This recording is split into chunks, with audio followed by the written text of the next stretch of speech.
Let me go back to the shit.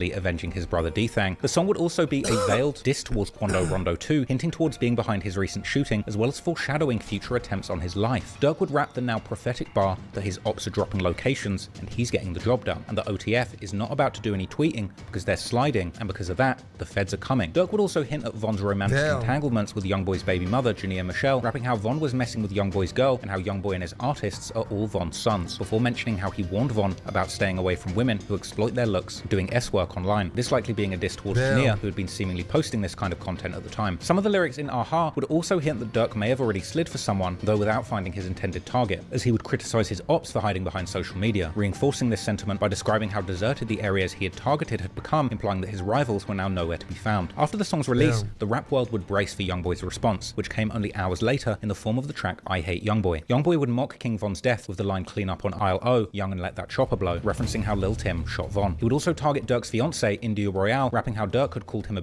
but that description fit better to her. Youngboy would even shout out one of O Block's biggest enemies, FBG Wooski, by rapping Wooski turns up with some groupies while I'm at home.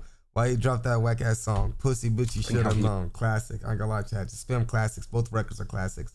I ain't gonna lie, chat. We ain't had a beef like this in a long time. That was some real street beef. The only beef, the rap beef that came after this was Drake and Kendrick, bro. Dead ass. Bumping Wooski's song at his home. The song in question likely being Wooski's infamous diss song, The Computers Remix. Now, Youngboy's highly disrespectful track would leave fans and industry insiders on edge, worried about how this already volatile feud might escalate. And at this point, even the podcasters were warning Durk not to escalate things. On March the 10th, 2022, Durk would appear on leading hip-hop podcast $1 Million Worth of Game with street veteran hosts. Chat.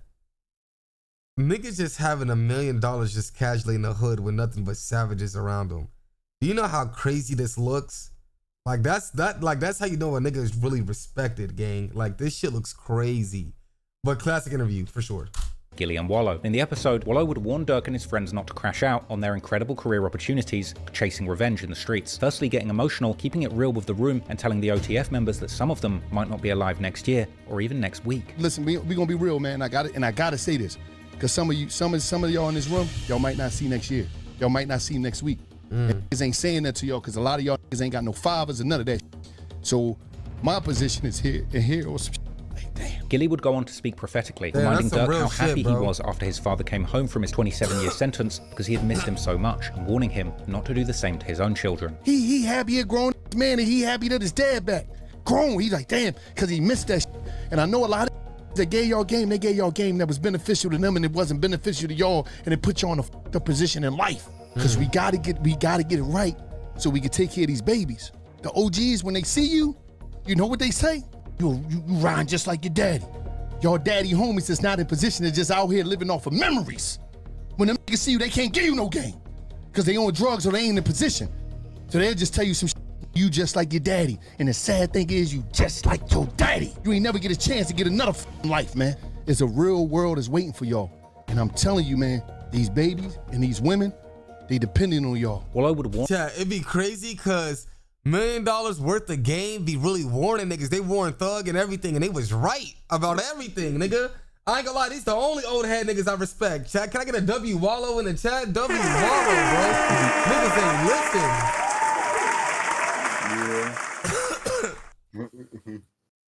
Warned Durk and his friends to think beyond their neighborhood and make the most of the opportunity they had. And that's why every time y'all go out with him on tour or go somewhere, take advantage of what you seeing, man. That exposure would change your mind. Wallow would then seemingly allude to the death of Von, D-Thang, and other people close to Durk, telling Durk he also has over 30 friends that he's lost to the streets, including his brother, but he didn't throw his life away so that he could be around to support their families. I can name 20, 30 of my homies is dead.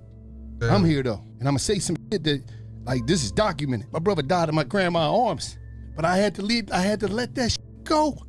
And when I let that shit go, I started to grow, and I started to glow. And now I'm here today, and it was harder than a motherfucker, man. Take care of my mama and my grandmama. Talk to him, sure. Because I forgave my brother killer, but you know, I understand what y'all going through. But I love all you young here, and I mean that shit. Quite frankly, Durk seemed unmoved by Wallow's emotional speech, and after, he seemed like he didn't quite know what to do, just calling the show crazy. It's so crazy, yeah, this really dropping tears for this shit, like, for real, like. It would then be that nigga did not face Durk. That shit, yo, chat, when niggas don't have no type of emotion and shit like that, You could tell that shit did not faze him, bro. Gilly's turned to play prophet as he remembers Wallow telling him about seeing defeated men in jail after losing their murder cases and realizing they'd thrown. Yo, chat, my mom always told me, bro, God will speak to you through people. You feel me? And whenever God speaks to you through people, he'll give you that warning. You feel me? And it's up to you if you want to listen on some shit. You feel me? And I ain't gonna lie, I'm gonna keep it 100. I felt like God was speaking through Wallow, you feel me, to get to Durk. You understand what I'm saying? And some shit you'll just know when it's you feel me? When it's God talking to you, you know it's him. Because it's some shit that you've been going through or some shit you've been dealing with or some shit that's been lingering. You feel me? And once you get that message, you know it's him. You understand what I'm saying? Their whole lives away. They be done. Them just all of life done left them. Them come from that courtroom. JJ. Them done got that 111 years. Be done, cuz. You know what I'm saying? Big responsibility for Right, it. man. You know, like you gonna open a lot of lives up, man. You give my hope when you make it. However, noticeably, this interview was conducted surrounded by goons, seemingly an homage to King Von's infamous video where he brought wads of cash back to his hood in O-Block, cash that was later rumored to have been money that wound up being the bounty on FBG Duck's head. In this interview, Lil Durk took things a step further, bringing $1 million cash to $1 million worth of game, and laying out an entire $1 million in bills out on the table throughout the interview. He came to $1 million worth of game With $1 million. with $1 million, man. Listen, man, it's going down. Count it. Count they self shit. No, we ain't got time for that. That'll be a whole nother show. Yeah, This was an intimidating show of Bro, 100, 200, 300, 400, 500, 600, so like, oh my God. Chat, like, do you see that shit? Like, I ain't gonna lie, bro. Like, how can you be this rich and be this mad at the world, bro? Like, damn, Durk. Like, you should have just let that shit go, man. Like, damn, bro. How can you, like, same with Vaughn. How can you be this rich and still be, like, killing shit, bro? I mean, his brother died. Man, you know what he said? He said, I'd rather get revenge than get millions. You feel me? But, like, why? That's not me. Nigga, I'd rather get millions. You know what I'm saying? Like, why? You feel me? Money doesn't take that pain away. So seeing your homie's killer gone takes the pain away? force, and to me, it was a coded message to Quando Rondo that hinted towards the $1 million that had been placed on his head and the goons surrounding Durk who would get the job done, just like Von had. And to top it all off, an iced out D-Thang piece would sit on top of the money, making it very clear what Lil Durk's ambitions were. Funnily enough, elsewhere in the interview, Lil Durk would introduce some of the people who would later be charged with him in the murder for hire case, including OTF DD, who Durk gleefully introduced as Big Threat, causing ruckus in the room, as well as TTE 44 and TTE KK. Oh, you know, OTF DD and this man, I'm coming out soon for sure. Threat. The threat. Big threat. Threat. I don't know what the going on. Every day turkey season around this. You know, it's TTE 44, man. All Tay-Town, man. Band gang, who they gang? TTE KK and dumb gang. Dumb. Dummy. Dumb. KK even did a little freestyle saying that he'll shoot up the block with Durk RP Ken, he died too, Chad. Man, I ain't gonna lie, this shit is just so sad to watch all this shit, bro. Like, unable to contain himself, blurting out facts after he said it. Time to get suited up, we spin your block, we shoot it up. Don't get no we doing all this talking, this shit ain't new to us. Clearly, despite the OG advice, revenge was still very much on Durk's mind as 2022 went on, and it seemed that those who had been close to Von were plotting on infiltrating Quando's feuds in his native Savannah too. In May 2022, O-Block members are suspiciously seen on IG Live with O-Block and Quando Rondo's Savannah ops locked in. SAK. Quando Rondo's main enemy from Savannah, the Section 8 kids, specifically Gutter. Entering summer, it was clear that Durk and Von's friends were still plotting on Rondo and wanted the whole world to know it. By June 2022, Durk continued the back and forth with his feature on Boston Richie's track Keep Dissing 2, where he rapped how he's trying to tell someone, without saying too much, that they're trying to kill him, another clear shot at the people behind Von's death, whilst also painting a menacing picture about him. I ain't gonna lie, Chad, classic. This is when I first discovered Boston Richie. I ain't gonna lie, Chad, this is when I first discovered Boston Richie. This is a classic.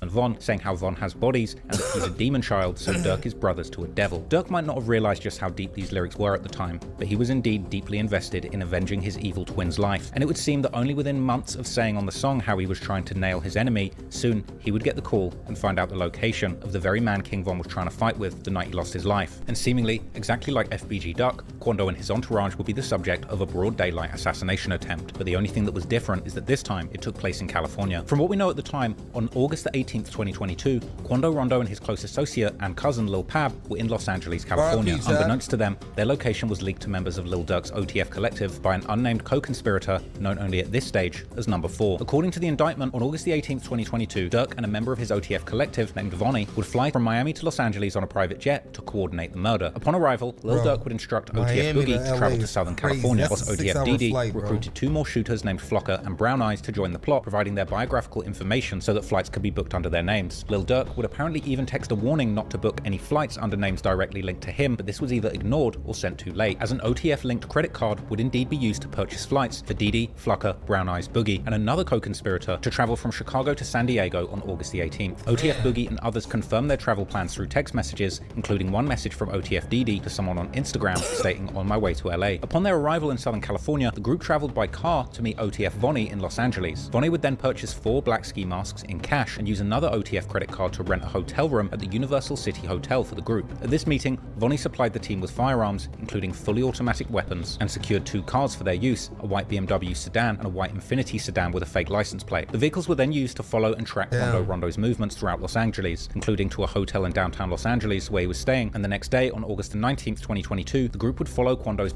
Chad, what I be want to know is how do police be catching these shits on the back end? Like, bro, they have a stolen license plate. They're all black masked up with gloves. How are you possibly connecting these shits? Like, you feel me? black Escalade to several locations, including a dispensary on Flower Street and a clothing store on Melrose Avenue. They would track the Escalade to a gas station on Beverly Boulevard, but OTF Boogie drove the Infiniti into an alley behind the station and parked up. Lil Pab and Quando were sitting in the back of a parked tinted black Cadillac Escalade getting some gas on 8489 Beverly Boulevard. As the car was filling up with fuel, just mere seconds later, a flurry of shots would ring out, targeting any and everyone around that car, with law enforcement recovering 18 shell casings on the scene. It all started at this mobile gas station at 5:30 Friday evening. LAPD says witnesses heard multiple gunshots, then watched a couple cars zoom off. 3 people in one car shot at this black Cadillac Escalade. It's unclear if those inside shot back. Can I get some space, please? It ended at Santa Monica Boulevard. Deputies found it peppered with bullet holes and a shattered window. One man inside, a member of Ronto's entourage, had been shot. The 23-year-old was taken to the hospital where he died. The shooting itself took place just before 5:30 p.m. at a mobile gas station near the popular Los Angeles tourist destination, the Beverly Center. According to police, 3 masked gunmen got out of a white car in dark clothing, with the later indictment identifying Flacker, Brown Eyes, and an unnamed shooter opening fire on Quando's car using firearms provided by Vonnie, including a fully automatic weapon. These gunshots would ultimately hit Lil Pab, who was standing next to Quando's car pumping gas at this point. The attack was described as a professional hit, occurring without any prior argument or confrontation, and after the shooting, the attackers fled the scene in the Infiniti that was being driven by Boogie. After being shot at, Quando's entourage jumped back in the car and attempted to flee, driving a short distance before pulling over to seek medical attention for Lil Pab, and despite efforts to save him, Pab would unfortunately succumb to his injuries and pass away. But to make matters worse, the dramatic scene was captured by bystanders, with footage of Quando breaking down emotionally and screaming no as Pab was taken from the vehicle, with this tragic scene being recorded and broadcast on the news where it ultimately went viral. While Quando was screaming over Pab's dead body, the shooters were celebrating and negotiating their payment, since they didn't actually kill Quando, the intended target. Later that day, the group, including Vonnie, DD, Flacker, Brown Eyes, Boogie, and the co-conspirator, would gather at an In-N-Out restaurant to discuss the attack and the payments for the shooters. Once again, using an OTF credit card, flights were booked for the group to return to Chicago from San Diego, and they flew back that same evening. And after this, other OTF members would post on social media indicating the group's responsibility for the murder, including one post revealing that Pab died of a headshot seemingly before the news even reported it, and another OTF affiliate, Lil Varney, tagging Quando and making fun of Pab's death. These niggas don't be thinking, bro. What's the word, Jesse?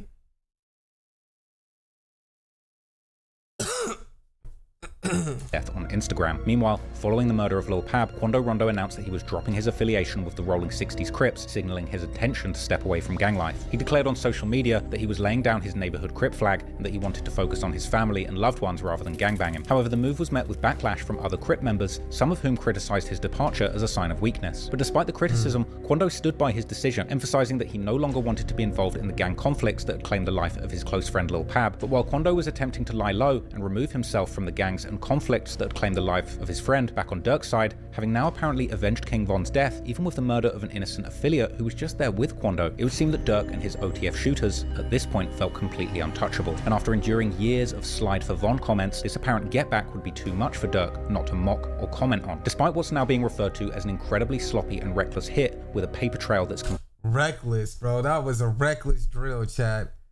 Reckless drill. Completely unheard of. From here, over the next 2 years, Lil Durk and his OTF affiliates would go on what I can only describe as a self-snitching extravaganza, releasing song after song and full-blown projects, seemingly claiming responsibility for this murder and boasting about exactly what had gone down that day. As with other murders, Lil Pab's murder would be the subject of many disses, with an OTF group mixtape titled Loyal Bros 2 being released on the 16th of December 2022, just 4 months after the murder of Lil Pab. But beyond the title, the project itself is wall-to-wall with incriminating lyrics that not only hint towards Durk's involvement, but track by track paints a vivid picture of exactly how the events unfolded, with Durk and his collaborators making countless references to the crime and its specific details, openly claiming responsibility for the whole thing. On the opening track titled Set It Off, Durk makes an interesting comment. Classic, Chad.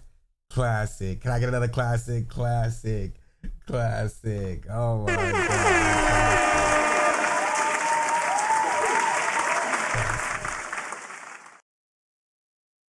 Comment seemingly suggesting that he recruits killers for his business and recounts conversations with members telling him they don't want to kill people, so Durk instead sets them up with different roles in the business. Never heard it?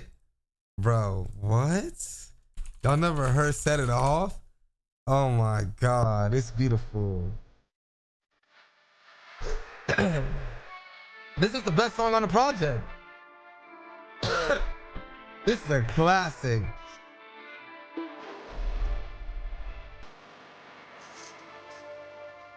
Need a big dip, okay? Back though, going through the same. If we ain't no killer, run my village thing.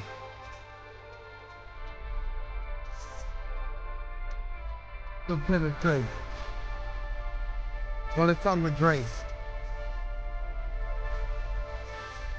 Hard for clickbait, for case. I'm fine again. I'm not. I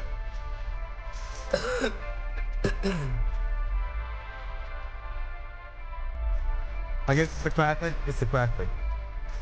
Get off my gun. Would you shoot for me? And in front of my tongue. That shit don't move with me. You ain't no goofy. Mixing with the zooted. You a goofy? Where's I'm pushing goofy. Like you back them all, that shit off. I feel like goofy. Man, classic.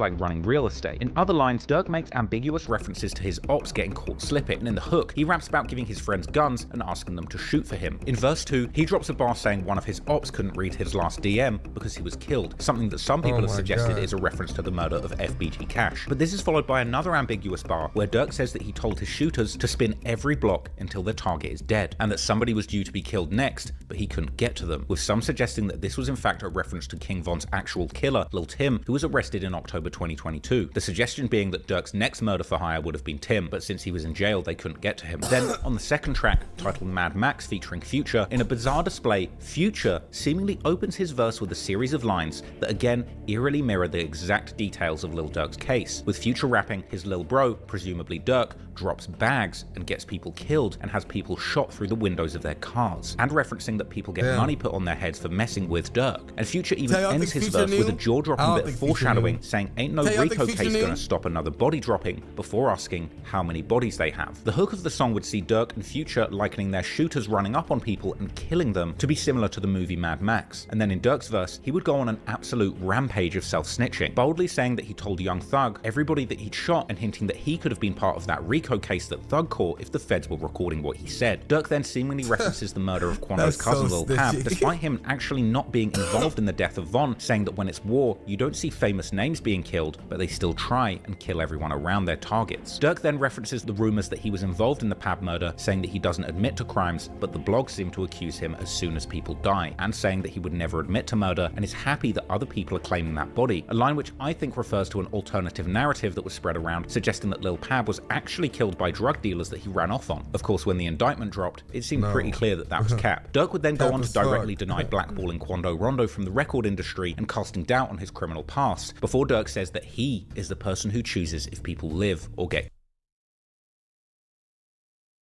Chad, do y'all think Durk be blackballing? Maybe it's ops in like 63rd and shit, but I don't think he blackball niggas like Quando, Rondo, and Youngboy. I don't think he blackball niggas like them. He ain't that strong. I think maybe the GDs, you know what I'm saying? Killed. He later appears to reference two details from the murder of Lil Pab, saying the Switch is bound to kill their ops, free McAdoo, a 600 member who committed numerous murders, and then saying the chilling and self-incriminating line, "We're flying to get you." Now perhaps this could be interpreted as saying that he would fly to collect Mac from jail if he's ever released, but to me, I think it's a different bar, where Durk is just mentioning one of his killers and then moving on to another line where he's self-incriminating himself, admitting that he will fly his shooters out to kill you, just like he did to Lil Pab. This is followed by another dark line where Durk says, "You ain't know we were gonna get you, did you?" On the next track, Hanging with Wolves, Durk would make some interesting references to his life in this time. In one bar, he claims that he was out of town and heard a rumor that he was wanted for murder, pretty much speaking what ended up happening into existence. Durk went on to make references to Youngboy, whose original beef with King Von kicked off this whole thing, with Quando actually being one of Youngboy's artists signed to his label, and Durk would refer to classic. Chad, y'all got Chad. I just realized what song he's talking about. Classic, Chad. You gotta say classic, bro. Just classic. You feel me? Classic. Classic, Chad. Oh my God. Wow. Why tell niggas we into it? Why tell niggas we going to war? I don't even know about them boys. Whoa, whoa, whoa. To earlier comments suggesting that Youngboy had told the world that they were beefing and that he tried to squash the war. Then at the end of his second verse, he drops another insane piece of foreshadowing, saying that he's the type of person to get on a flight with a warrant and that the police have got to catch him, something that he indeed tried to do. On a later track called For Real that features OTF member Booney Mo, he would reveal that he sells drugs to make money while his friends do the murders. In a later lyric, he outright says that his friends kill the ops and says that they get paid $10,000 to spin, and saying specifically that they get $20,000 if they kill one of the target's friends, and ending the song saying all his friends kill people for real if you play with them. A later track that featured Booker 600 and Lil Durk had a peculiar title, Feed 'em Addies. Now this title is a slick double entendre referring to giving their killers both adderalls to focus on the murders that they've been tasked to do, and giving them the addresses or addies of their rivals to find them and kill them, something made explicit by the lyrics. And Booker goes on to rap that somebody's head got left on the wall for King Von. Then in Durk's verse, he would boast about having $50 million liquid and going on to rap an eyebrow-raising bar saying that he smashed somebody's nose and that in his hood, he's Pablo. Likely a reference to Pablo. Whoa. Hold on. In his nose, he practically smashed it. In my hood, I'm Pablo. Ask him. Okay, far-fetched. Hey, you think he's reaching? Reach. Has to be reach. Reach, right, chat? Reach. Escobar, but knowing Durk's lyrical abilities, it wouldn't surprise me if this was another coded reference to Lil Pab, whose nickname was also Pablo. He then goes on to drop a series of bars that sound to me like they're directly referencing Lil Pab's murder, saying that he doesn't speak on murders or people trolling, and seemingly referencing Quando's relationship being signed to Youngboy's label, saying why you signed to the dudes that purged it. Then rapping the brutal lyric referring to the murder of Pab and Quando's reaction being broadcast on the news, saying, "When I seen he died, I kept scrolling," and admitting that he's into beef with someone's friend, another reference to Youngboy and Quando's relationship. The next track is seemingly another bold admission of the OTF crew's activities in the streets, the aptly titled track We Did It. This sees Booney Mo from OTF rapping back to back with a posthumous verse and ad-libs from none other than King Von, whose death sparked this deadly crime spree. The song featured a brazen chorus which saw Booney Mo rapping repeatedly, "They know that we did it," whilst backed up by King Von ad-libs. What did you guys do, Booney? Booney would then repeat the line, this time following the line about having diamonds on his chain, saying that they know we're winning, with that line about winning followed by another King Von ad-lib saying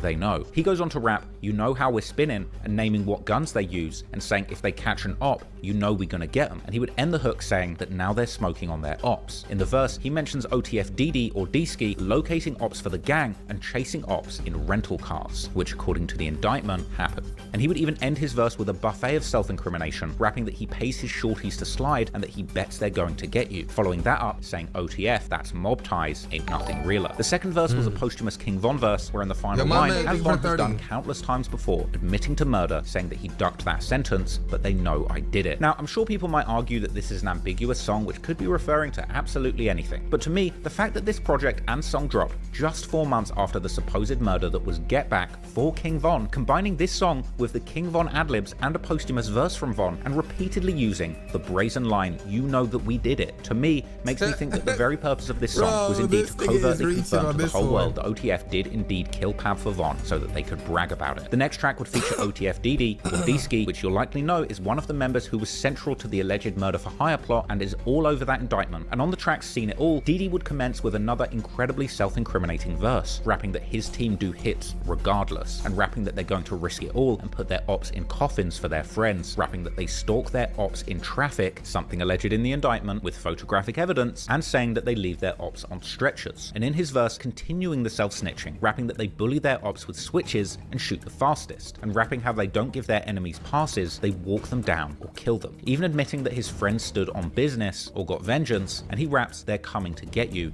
and that their bullets will leave you dead in public. And I don't know if it gets more public than outside the Beverly Center. But then on the next track, Ain't Hidin', OTF's Chief Wook would continue to rap bars that seem to hint at OTF's deadly activities in the streets, saying that their lil bros hop out of cars and chase people and give their ops facelifts. Next on the project is the song Savage Stuff, where OTF frontliner Doody Low would continue. PGF Nook was on that album, chat? I don't remember that shit. Do y'all remember that shit? I do not remember that shit. To openly tell the world about his gang's murders, saying that he's with the real killers who up the murder rate. A later track with the very ironic title Block is Hot would see Durk and DD going back and forth together on the same song, and Durk would start his verse with more jaw-dropping lyrics, rapping that his shorties hop out of cars, shoot people 4 times, and send them to the morgue. Durk would then go on to snitch on himself to an alarming degree, rapping that he's got money on people's heads and that he tells his people to grab the cars and shoot them. He would then reference an apparent attempt by Quando Rondo calling for this was fake. Had to be fake.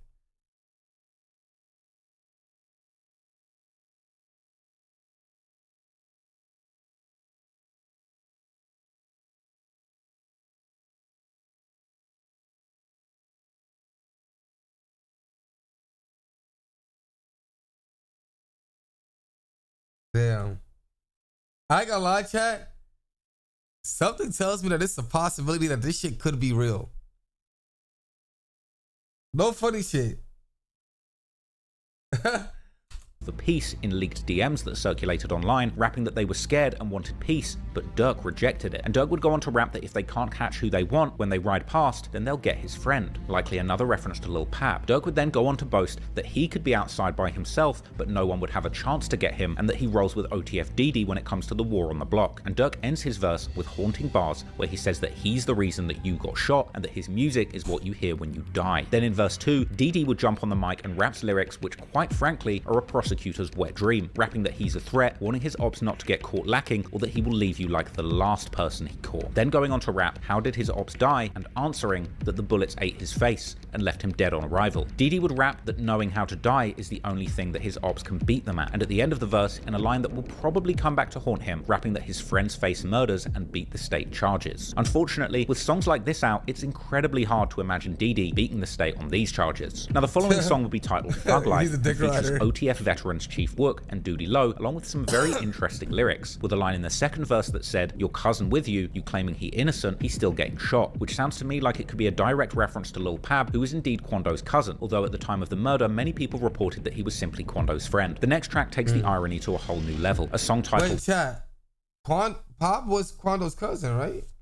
Federal Freestyle, featuring none other than OTF Jam, OTF's suspected resident informant. Now, there's nothing super incriminating in this song, but these lyrics and OTF Jam's backstory as the alleged informant is something I'll be breaking down in greater detail another time. But later on the project, Durk drops perhaps the single most incriminating song on the entire project, a track titled Threats to Everybody. Durk opens the song saying that by spending money, he can have new killers who you have never seen before come outside, rapping that he puts belts to his ops and that he has his killers shoot so much that their fingers hurt. He references both OTF Jam and OTF DD, saying that he bought them both the same gun. And then, in another absolutely incredible display of detailed self-snitching, Durk references shootings at gas stations, suggesting that his ops want to avoid stopping to refuel, and later saying that if he finds out his ops are outside, he wants his shooters to pull up on them curbside. This actually ended up being the song that included the bold lyric about leaving FBG Cash dead by the tree, and Durk would end the song saying that they should have killed him sooner. On the next track, titled Who Are You, Doody Low would reference King Von, saying that he has classic. Yeah, low-key classic, low-key classic. Killers that will murder in exchange for a recorded rap verse, which could refer to Doody or Durk himself, which ironically matches up with the accusation in the indictment that OTF members were actually encouraged to kill in exchange for support in their rap careers. Before Doody goes on to say that they killed someone and put them in the dirt, and that dissing King Von will indeed get you killed. Now, a lot of people will argue that these lyrics don't prove anything, and that these could all be generic references to the street life, but I do not buy it. People often argue that rap lyrics shouldn't be used as evidence in court, often citing Bob Marley's I Shot the Sheriff, but no sheriffs got murdered on camera, and the sheriff's deputy was not on the news screaming no. To me, this project was a bold declaration by Lil Durk and the wider OTF to take credit for these heinous and public crimes. This was the first project released since the murder of Lil Pab, the apparent revenge attack for Von's murder. How many times had Durk been baited in comments with people saying slide for Von? Well,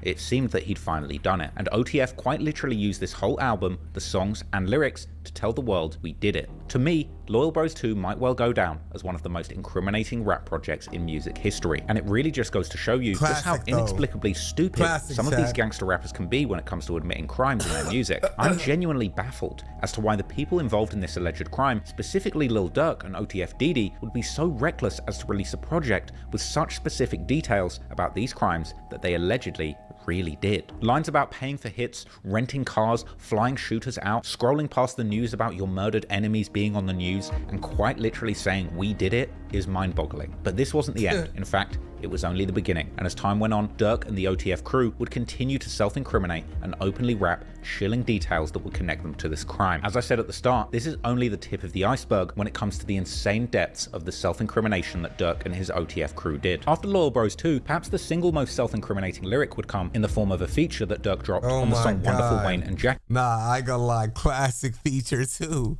I ain't gonna lie, this is when he really started snitching. No, he ain't lying. He started snitching. He started really snitching on this one. Boy off of Babyface Ray's album M.O.B. that dropped on December the 2nd, 2022. And in his feature, Lil Durk would rap the jaw-dropping lines, got location, go, green light, go, look on the news and see your son screaming no. Screaming no is obviously a direct and incredibly incriminating diss towards Quando Rondo, as it directly refers to that famous clip of him outside the class screaming no, looking at the body of his cousin that had just been shot. And Durk didn't stop there, because all of that was capped off with one final lyric referencing the fact that an innocent Pab was the one killed, with Durk saying, and all them people hanging with him, if you know you know. This was a bold message and didn't go unnoticed by prosecutors, who would eventually include these specific lyrics in the indictment against Durk, although Durk's lawyers would later claim that the song had in fact been recorded already in edited, nigga. This song was not, listen, yo, chat, they had to edit this shit, right? There's no way he recorded that song beforehand, right? This had to be edited. Play it. I don't even know the song's up no more, nigga. The feds might have took it down. Oh, here you go.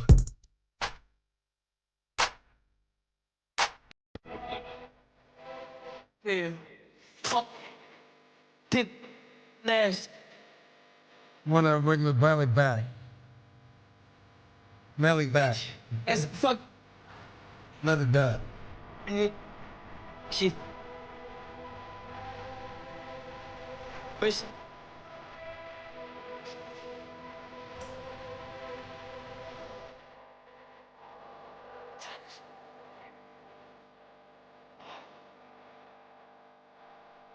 Fuck. I'm 30 older than Nigga. Like, who we whooping for?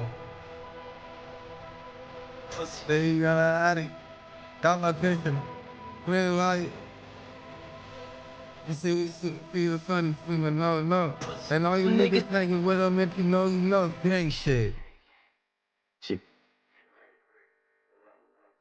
Nah, I ain't gonna lie. That nigga Durk shitted on that, bro. I ain't gonna lie, Jay. He shitted on that. January 2022, many months before the hit, the name of the song at the time being Toxic. But at least for the moment, this evidence seems pretty questionable at best, based on just a screenshot of a random file. In my personal opinion, I think this could well be a complete lie, using metadata from before the crime to make it seem as if these lyrics were a coincidence. The fact is, these lyrics were released after the Lil Pab murder and describe the circumstances of it with chilling accuracy. And showing a screenshot of the day that the song's file was created doesn't cancel the fact that Durk chose to release this song quite literally months after the murder, describing it perfectly. Durk's apparent role as the orchestrator for the Get Back for Von was an open secret in the rap game at this point. In fact, rapper, podcaster, and friend of Durk's, Brick Baby, would confirm that Durk had slid for Von during a No Jumper interview. Now it's like, oh, they did something. Oh, slide for him. Oh, you a oh yeah, slide for Von, right?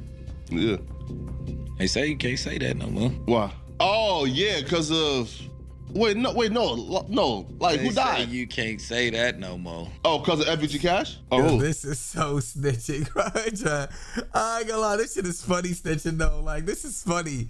Jay, you can't lie, say this is not funny. Like, no. This is crazy, but this is funny. Like, because Lil Pab. Oh, what's that? But I'm just saying, they just say you can't say that no more. And as time went on, Durk and the OTF crew would continue to self-incriminate and openly rap chilling details that would connect them to the crime. On the 23rd of May 2023, Durk would release a podcast interview with DJ Academics on his Spotify-powered Off the Record podcast, later uploaded to YouTube under the title Lil Durk, Realest Interview Ever. And in it, Durk would seemingly hint towards having avenged King Von, saying for some reason, people have stopped commenting Slide for Von, with the exchange with Academics being nothing short of creepy. I feel like you know how to pick with people. You're the worst type of person. You see, at least with like 6ix9ine, he's like, ah. Yo, this interview's classic. Yo, Chad, I'll never forget this interview. That nigga said, so how you feel about the Young Boy post? He was like, I ain't see it. The Academic said, I got you, it's right here. Look at my watch, mama. I gotta remember that shit. That shit was funny as fuck. Yo, I ain't gonna lie. Academic is a brave, bold ass man to do some shit like that, bro. I ain't gonna lie. Ak is a brave, bold ass man to do some shit like that. Oh, that nigga is funny, bro. Like he's clearly making fun of you. You like I ain't gonna lie, like I be dead serious, like that's why I try not to do too much. I be dead serious, and it's like the people around me is even worse than me. So it's like that's why I said the situation. I was like, I'll be the one to be like, man, I'm gonna take a picture of Soulja Boy and be funny. If I want that type of guy, it would have been like, then they would have whooped his, like, you know what I'm saying? All right, like I don't take that man serious. The man did not do nothing wrong. The man friends did. Quan got his whooped. He was there. You didn't get beat up. Huh? Pull up on. Oh yeah. You get triggered by the beat slide. the shit out of this little ass, man. What you talking get triggered about? by the Slide for Von comments. They used to say it, but you also mentioned a song. They be like, they be saying Slide for Von. I think they trolling me. Yo, by the way, that song is fire. I ain't gonna lie. For some reason, I just don't see the comments no more. For some odd reason, I don't know. Might be the water. Might be. You see them comments a lot. They kind of chilled out a little bit. I wonder why. We here though. We different in Iraq. I feel like you're speaking in parables. I'm trying to like decode it a little bit, but it's. No, we have nothing to do with nothing. I'm saying that's like me just claiming something I want to. I feel like you was trolling right there. No, I never troll him. He got beat up too bad. He got to that. So you're not condoning more Yo, violence. this nigga is trolling. What? Everybody you telling me about don't matter. Like I feel like. I can't tell if you have a good poker face. All right, man. Elsewhere in the interview, Durk brushed off Quando Rondo and Lil Tim, saying that all the real gangsters were hurt by the fact that, in his words, King Von was killed by a nerd. Von put the Floyd Mayweather on the mall, and that happened. That's everybody else, like when a real gangster, you know what I mean? When a real gangster get took out by like a nerd type. This interview would pretty much be the biggest promo piece in anticipation of Durk's 8th studio album, Almost Healed, released on the 26th of May 2023. Debuting at number 3 on the Billboard charts, this project would have a cohesive theme and an eye-catching artwork that depicts Classic, chat. Classic. Glaze as fuck, huh? Huh? I said, can you glaze any harder? How am I glazing a classic? to Durk crying blood with a bandage covering his face, this seemingly being a reference to his mindset at the time. Can you even name me 3 songs off that album right now, Rat? Yes, B12. Hold on.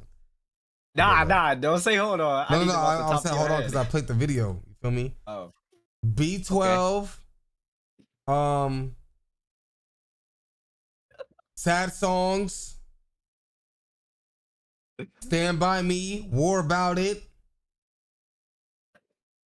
That's more. That's more than 3. I couldn't tell you a single one of them bitches. What? Pellet Coat? Yeah. Chad's even helping me now. 300 Euros. Yup. There's a hella songs on that shit. What are you talking about? I'm a Durk fan, bro. Me too, bro. At the time, declaring that he had almost healed from the many traumas he'd suffered. Almost, but not quite. Now, I'd offer a darker interpretation, as Durk actually suggesting that he's almost fulfilled his needs to seek revenge for those he'd lost, but perhaps hinting that he was still dangerous and not done. The opening track of Almost Healed, titled Therapy Session, would set a reflective tone for the album. It featured a skit with Alicia Another Keys. classic, nigga. This is a classic. Fuck. He's acting as a therapist for Lil Durk, which immediately emphasized the themes of vulnerability and self-reflection that ran throughout the project. Alicia Keys addresses Durk's traumatic past, directly mentioning the loss of King Von in November 2020 and his brother D-Thang in June 2021. Keys would ask how Durk feels about the rap beef, being a warrior, a leader in the rap industry, and the voice in the community, essentially setting up the themes of the album and Durk's plans to rap candidly about these topics, saying, "You can feel safe in this room to express your vulnerabilities and emotions." The next track, Pellicoat, would appear to hint towards Durk's status as a threat, striking fear into his enemies. Durk would open with the line, "They scared to come outside," which became a recurring refrain throughout the song, a lyric which was actually a nod to the chorus of Mo 3's hit song Outside. Durk would then drop an ironic line, which if I'm completely honest, I think is aimed at literally me, rapping how YouTubers are trying to paint a picture of him, but warning that it doesn't last. Now, having made a series of videos about Durk's life and his past at this point, not to mention the countless other channels who at this point had long been speculating on Durk's role in these recent murders, clearly Durk was frustrated with the new media, having picked up some of the clues that he was leaving behind after committing crimes. But this was nothing new. Durk had dissed us YouTube documentary makers before, rapping on the song Golden Child that the feds are only able to crack these cases with the help of YouTube videos, which at the time people believed was aimed at academics and me. Anyway, back to Pellicoat, and after dissing YouTubers for misportraying him, Durk appears to go on to say that he's silent about violence but is glad that someone is no longer here, simultaneously saying he doesn't tell on himself, but then alluding to having gotten rid of people. Later in the track, he would also touch on snitching's prevalence in the streets, mentioning that even killers with numerous bodies to their names can still turn into snitches. Later, Durk raps that he never posts guns used in crimes on his social media because he knows the authorities are watching, and later, pretty much openly saying that he got back and got his revenge. And then, in a line that appeared to respond to 6ix9ine and the Slide for Von slogan, rapping that 6ix9ine and others had told Durk to slide and that he wouldn't do it purely for fame. Durk would in the third verse directly reference Quando Rondo, saying that Von died because he beat up a goofy and that the drama had nothing to do with Von's relationship with Asian Doll. Durk would end the track on a somber note, saying that every morning he plays to Allah for forgiveness for the things that he had done. Interestingly, Islam had become a big part of Durk's life by this point. On the track Mad Max, I ain't gonna lie, no funny shit. Just watching Durk's success and everything, I could see how Durk was growing being a Muslim. Like, I ain't gonna lie, like, I really felt like he chilled out this year and like last year. Okay, y'all think that he chilled out, or y'all think that he was still all doing that shit he was doing? Honestly, it looked like it. You feel me? He lost hella weight. He looked healthy. You know what I'm saying? Like, shit. Durk even references praying on the phone with an imam. Seemingly influenced by his Muslim father after his release from jail, Durk would begin to take religion more seriously and build it into his brand, even changing his name legally from Durk Banks to Mustafa Abdul Malak, potentially in hopes of distancing himself from his old self, Durk Banks, the given name that would ultimately end up on the indictment. The third track on Almost Healed was the smash hit All My Life with J. Cole. The song was an effort by Durk to clean up his image and spread an inspirational message to the youth, with bars where Durk bragged about having made it out the streets, rubbing shoulders with the mayor and politicians, and saying that you can't judge his past anymore. And the choir-assisted hook was an inspirational anthem that could resonate with the whole world. As Durk raps how his whole life, people have tried to keep him down, but they can never break his spirit. The hook was infectious and it had hit song written all over it. All My Life would hit number 2 on the Billboard charts, matching his earlier hit with Drake as his top charting track, as well as being an international hit too, landing on charts in 18 different countries. It was an industry favorite as well, winning the 2024 Grammy for Best Melodic Rap Performance. And the Grammy goes to All My Life, Lil Durk featuring J. Cole. Please welcome to the stage Lil Durk, who is the Grammy winner for All My Life, Best Melodic Rap Performance. Classic. Appreciate y'all. Congratulations on your award. I just want to know, are the prices going up now that you have your Grammy? I ain't even checked my phone yet. I know it is. All My Life was a humongous hit, but if you ask me, there was something quite dark going on in J. Cole's verse, as J. Cole drops a number of bars and metaphors that when you look back at them now appear to coincidentally echo Lil Durk's Future perfectly. Just like how Future had seemingly rapped things that describe the crimes that Durk was allegedly involved in before, J. Cole makes a series of double entendres that strangely predict Durk's future, where he raps that his lyrics are so good that they're a cheat code, and he then likens putting out hit records to paying for hits on people, saying that he puts out so many hits that he could be facing RICO charges, topping it off with the lines, and another one, and another one. Now normally you might chalk this up to coincidence, but then again, this is J. Cole, whose lyrical ability is much higher than your average drill rapper. It really wouldn't surprise me if J. Cole felt daring enough to slip in a little double entendre like this to hint to the world that he knew what Durk was getting up to away from the microphone, and using this line to paint a picture of Durk and J. Cole's contrasting verses and lifestyles, which is really the deeper meaning of the song. On the next track, Never Again, Durk just jumps straight out the window with the self-snitching again, rapping on his second verse that he sends shots when he comes to the city, but he shoots with his money, and that Big Threat or OTFDD is going to protect him. Track 5, Put 'Em on Ice, had a title seemingly alluding to murder, and a menacing hook where he repeats that he told him ain't nobody safe. Track 6, Big Dog with Chief Wook, would see Durk saying that one person can't stop the killings and that his money talks in the streets, and later rapping that he can't be told what to do by anyone. He's with the murders and he stands by what he's done. On track 7, Never Imagined, another collaboration with Future, just like he did on Mad Max, Future would seemingly be rapping bars that described Durk's situation perfectly, with lines about having shooters ready to kill for him, saying that he has demons that he sends on hits to have people killed for less than the price of a car, and seemingly describing Durk's own career, saying that once he started making millions, people began getting killed, as Future would drop a chilling bar where he would essentially admit to paying for the murder, saying that all it takes is a little money, or manyan, to have an enemy killed, or more specifically, knocked out of his shoes. The detail about shoes being particularly dark, as it appeared to reference the state of the crime scene after Lil Pab's murder, with his shoes being seen lying on the ground. But if Future saying it wasn't enough, Durk would then go on to say the very same thing himself 3 tracks later on perhaps the most disrespectful song in this beef. But before that, Durk would rap openly on Never Imagined about telling his young'uns to catch body after body. And in another line that would echo his potential future years behind bars, Durk raps how he gave the streets more than he did his own kids. Track 9 saw Durk referencing his Muslim faith in a questionable way. The song before, Fajr, referring to the prayer, sees him immediately opening the song with what seemed like a tasteless reference to being able to watch the footage of Pab dying and Quando screaming every day, going on with a bar that's probably aimed at Quando, saying that it must have given him a headache because he knows that he looked at that clip and that Pab's head looked fake. This referring to the gruesome uncensored footage of the murder that showed Pab's fatal injuries. To be honest, Durk kind of makes a mockery of his religion in this song, and I've got to call it out, because at one point he raps about how one of his young'uns chases his ops around before going to prayer, and just making a prayer from the Quran the title of a track that's all about killing people and making fun of them, pretty blasphemous if you ask me, to be honest. There's actually one very strange bar where Durk says that Chief Wook has seen him knock someone's mother down, and whilst this could be an innocent reference to Durk hooking up with his ops baby mama, because he's talking so hot on these songs, there's part of me that feels like it could be referring to something much worse. It almost made me think back to that murder case on that woman, Shanita Lawrence, that was killed. Anyway, Durk paints a picture of how he vets shooters in his neighborhood, asking members who their top killer is and offering to check. Jake? What's up, Jake? Happy late birthday, bro. I texted you. I don't know if you saw it, but happy late birthday, man. Oh, you did? Hold on. Yeah, I texted you on Twitter, bro, but I was kind of late, so don't worry about it. But hey, man, happy birthday, brody. Yeah, I had a good night last night, for real. I had a good night last night. I talked to Jake last night. Hold on, chat. I'm gonna let them have their conversation, bro. I forgot I was in court.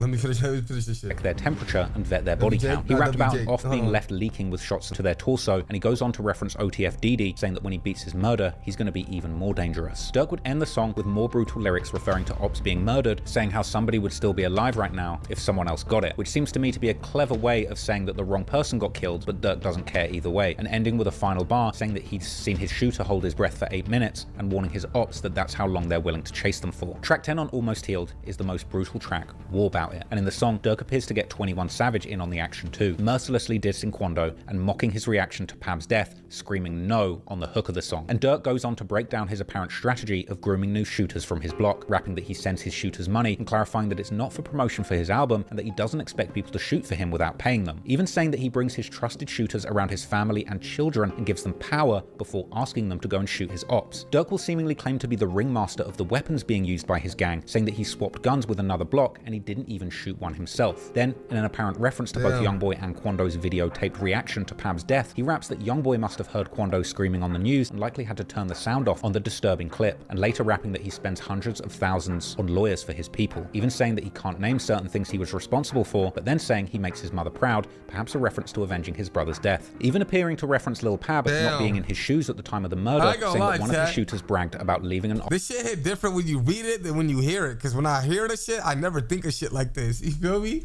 outside in their socks. A truly disturbing lyric when you remember that's exactly what people saw on the news. Even 21 Savage would rub the tragedy in Quando's face on this song, starting his verse with the heartless bar, knock 'em all down like dominoes, later saying he's OTF for life, and seemingly saying to Durk that if he catches a murder, don't even tell him about it, as well as referencing following ops closely in traffic. The next track had the ominous title You Got 'Em, and on it, Durk raps how he gets his shooters in a car and tells them to spin repeatedly, and that sometimes it results in accidents, perhaps a reference to the wrong person being killed. Later, he says that he gets a certain reaction and that he keeps his murderers happy. On the next song, Grandson, a banger with Kodak Black that's a tribute to King Von, with Kodak boldly saying that he's a rapper and a killer, just like Von. Durk would rap on the hook that he will shoot somebody and feel like Von afterwards, and in his verse he raps about keeping his shooters fed. On the next song, 300 Euros, Durk seems to predict his own future, rapping that he has to watch what he says in songs or he'll be doing decades in prison like his father, and saying that they do people dirty in the streets and that he hopes he doesn't get killed as gruesomely as his enemies did, and how his shooters don't need to dress well and can still kill people wearing their Crocs. Durk had a bar that appeared to aim at Quando Rondo again, saying how his friend is dead and he can't do shows, and Durk would then say a very ironic line that he doesn't tell his shooters to be careful because they don't slide to get caught, as well as saying that somebody froze when a shooter pulled up with a micro Drake and that his ops can't play with him because he has money and will catch them. Durk then seems to clap back at NBA Youngboy with a lyric where he refers to himself as Murder Man or Merc, then backtracking saying they call him nothing because he's getting watched. This is clearly a shot at Youngboy. As I broke down in my 6-hour video on him, he often alludes to having used his money to have people killed in his gang war in Baton Rouge, with Youngboy frequently referring to himself as Murder Man in numerous songs. On track 14, Durk would rap about somebody's friend dying because they jumped in front of the firing line and saved the target's life, another reference to Quando and Pab, with Durk going on to reference Quando's reaction, saying they laughed when Von died, but when Pab died, Quando turned into a crybaby, and ending his final verse with another direct reference to the death of Pab in California, rapping that Rob49 saw that he had 4 guns in his house in LA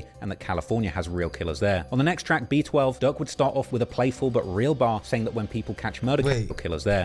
Ask 4-9, he see me with 4 9s inside my Cali crib. Damn. On the next track, B12, Durk would start off with a playful but real bar, saying that when people catch murder cases they call Meek Mill, since he managed to get out of his probation. Then, Durk would strangely say that he doesn't put his name on hits, seemingly denying that his crew kill people, saying why are you bragging, they didn't kill anyone, before then backtracking and saying someone hopped out on feet like they're out of gas. Yet another slick double entendre that also hinted towards the gas station being the location for these murders committed on foot. Later in the track, Durk would refer to using cash to pay for an unnamed service while his card is on file, going on to say that he gave someone chances and pounds of dope to do something, but they still haven't done it, and now the cops are watching, he has to bury his desires and not finish the job, but later rapping that his budget for killings is $2 million and that his killers are actively out looking to collect the bounties, with this probably having a double meaning, referring to the bond money that he puts down if his killers get caught to get them right back on the street sliding again. Durk following that up with a line about how he got someone's location but knows they're not home, and going on to rap that they got who they wanted, so it's over now, and bragging that he's paid for a couple of trials for his members. Later, on a collab track with Juice WRLD, Durk has a strange change of heart, suddenly saying that he hates the trolling they do when you die. Then, in another violent song with a delightful title, Belt 2,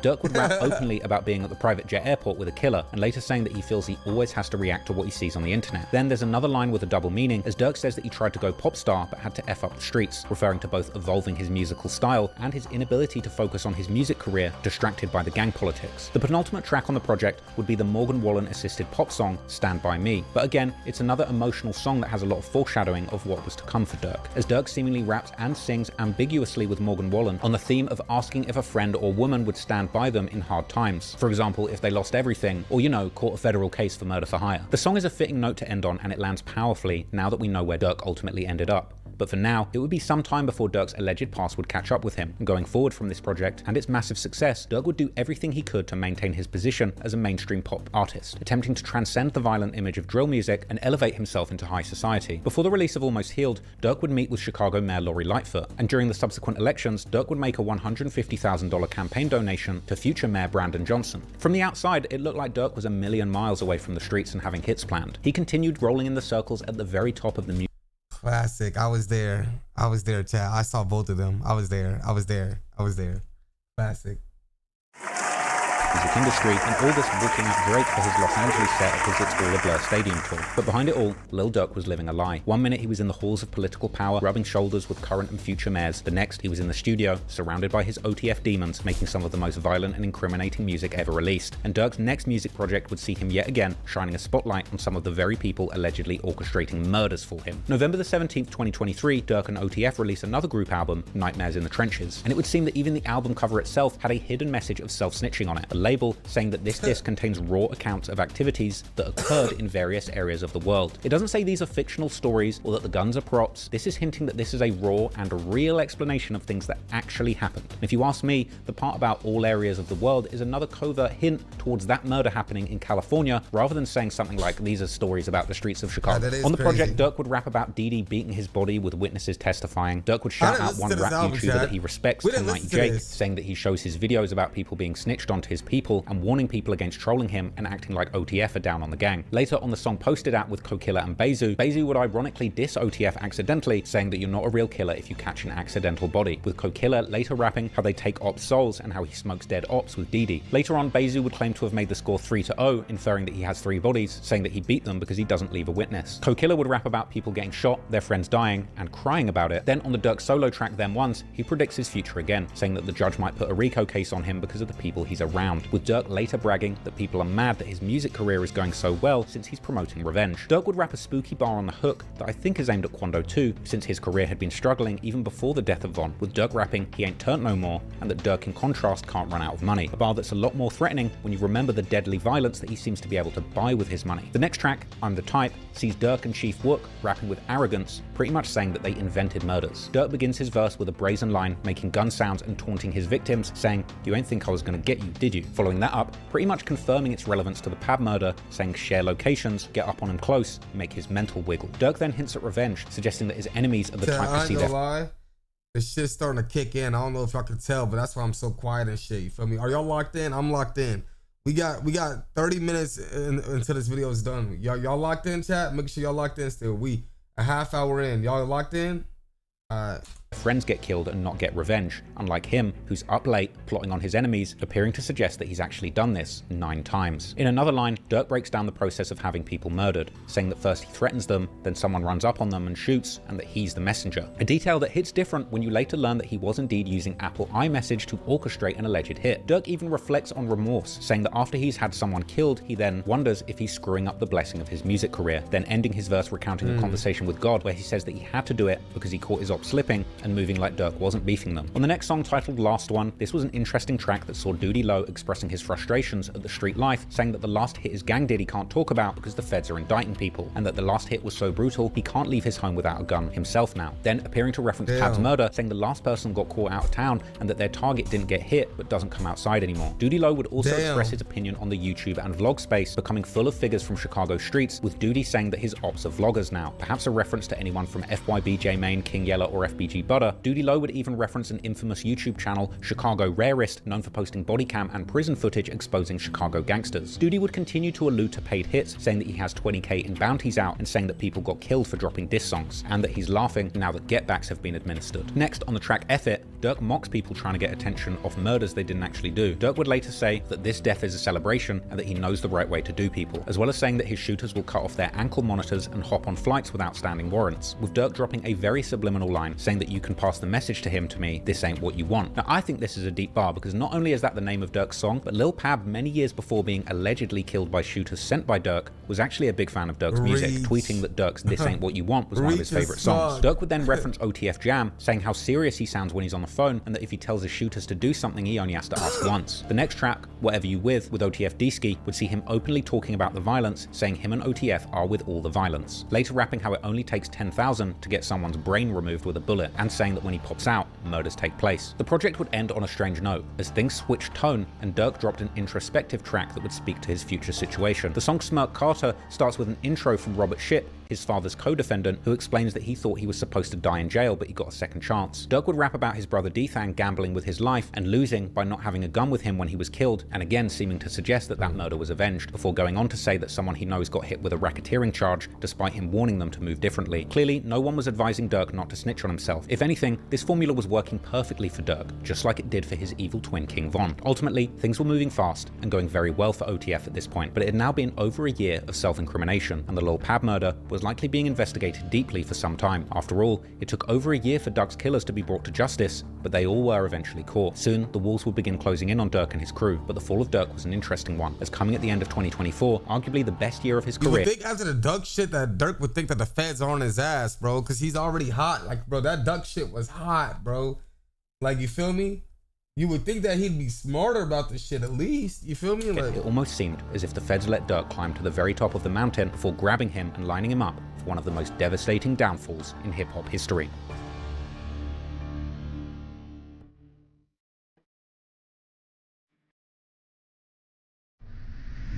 With all of the self-incrimination that Durk had done over the course of 2023, it would only be a matter of time before people began to put things together. And unfortunately for Durk, on the internet, Reddit forums, and in YouTube videos, people would continue to speculate on these quite obvious crimes. I personally released a 4-hour documentary about Quando Rondo's life and the attempts to end it in 2023 that had over 4 million views before the feds officially filed charges. But I was by no means the only one making these speculations. In his February 2024 interview with DJ Vlad, FBG Butter would ask how Durk is still outside when everybody knows that he paid to have Quando killed and got Pab killed by mistake. Who the f you know name get brought up and with actual proven facts that you done paid me some money to go kill a motherfucker. And I'd have killed the wrong motherfucker too. Butter then, seemingly with inside knowledge at this point, months before any arrests took place, would hint towards one of Pab's shooters actually telling the police that he did it for Durk. The police know I work for you. Cause they say Shorty flat out told they like, man, Lil Durk told me to do that shit. And he paid me to do it. Showing receipts. Like, this gave me real money to get this man gone. Despite having an explosive start to 2024, winning that Grammy for his inspirational song All My Life, behind the scenes, it seemed that Durk was fighting his demons from the very top of the rap game. He was notably absent for a short period of time, and in June 2024, Durk revealed that he'd actually gone to rehab for an addiction to codeine and Xanax, explaining how he was living too fast and decided that he wanted to focus on his family and peace. So we got word that you were in rehab. Yeah. Right? Yeah. I want to embrace it, you know what I'm saying? Because it helped me a lot. I won't even say it was tough at first. It was tough at first, but it ain't that tough because I really knew what I wanted. You know what I'm saying? I knew what was holding me back. And what was that? What did you want? I wanted better. You know what I'm saying? I want to be a better man, a better father, a better leader, you know, so, but more action. So I got to make sure that self is good before, you know, anybody else. It helped a lot, you know what I'm saying? Just thinking clearer. See, my main goal is peace, you know what I'm saying? Being with the family and staying out of bull. You know what I'm saying? Durk would open up about feeling that his life was too fast before rehab. Moving fast. Moving fast. Making excuses. You know what I'm saying? Letting the drugs take over me. You know what I'm saying? Yeah, just like the codeine and everything. Just Is that what it was? Was codeine? Yeah, Xanax. But you know, make me. You know? Durk would drop a song commemorating his release from rehab, being seen in a Louis Vuitton suit and a skinnier frame. The song was called Went Hollywood for a Year, and it was a Pain song with a 3 6 Mafia-inspired bridge that sounds like Durk is actually saying farewell to his beloved codeine cough syrup. In one line, Durk says that he'll give $1 million to somebody who can prove he's a snitch, and another $1 million, but then appearing to stop short of rapping, find him. As well as bragging that he has killers in his circle sharing his money and cars, and mocking someone saying that their homie's killer is still alive, but for Durk, it's been a year since revenge. It seemed that Durk was back, trying to put a brave face on things and attempting to get his career on track. The month before his arrest, Durk releases a new song and music video as a teaser for his upcoming album. The song's called Turn Up a Notch, and just over a week later, he would release yet another track, this time with an interesting title. The song was called Monitoring Me, and obviously had a theme to suggest that Durk indeed knew that the authorities were watching his every move. And it also had some very suspect lyrics where Durk says that he can't send money to his killers in his own name, and that he doesn't know if the feds are setting him up or if people are snitching. In another line that seemed to refer to the attempt to kill Quando that resulted in Pab's death, Durk says that he wouldn't say his shooters missed their target because they were so close, as well as rapping more lines that he can use money to have people killed, then backtracking, saying that his killers will murder for his friendship, regardless of payment, as well as bragging about having seen his killers commit murder, then backtracking again, saying that he didn't see it, he just heard the shooter shout, "Get up," to the victim, and going on to say that if his enemies post their locations, his people will go there, and openly admitting that he pays for his people for more than just murders, hinting at OTF's dual role as a label and a murderous gang. Not only was the song another self-snitching anthem, but it came with a music video filmed at, you guessed it, a gas station. This was a strange time, and once again, Durk was seen to be living the nigga did film it at the gas station. a double life. Clearly going into promotion mode, Durk was making major moves in the industry, but unlike his recent song release, some of what he was doing was actually positive. Durk's 32nd birthday was coming up on the 19th of October, and he was planning to make this one special, announcing his first annual birthday show at Chicago's prestigious United Center, home of the Chicago Bulls, with a concert capacity of 23,500 people. The show was epic, and Durk drove from the dressing room to the stage behind a literal convoy of Hellcats and Trackhawks, then performing the song with that very name from the back of a moving pickup. It was also a star-studded affair, with Durk bringing a number of huge names in the rap game out, like Bossman D-Lo, Sexy Red,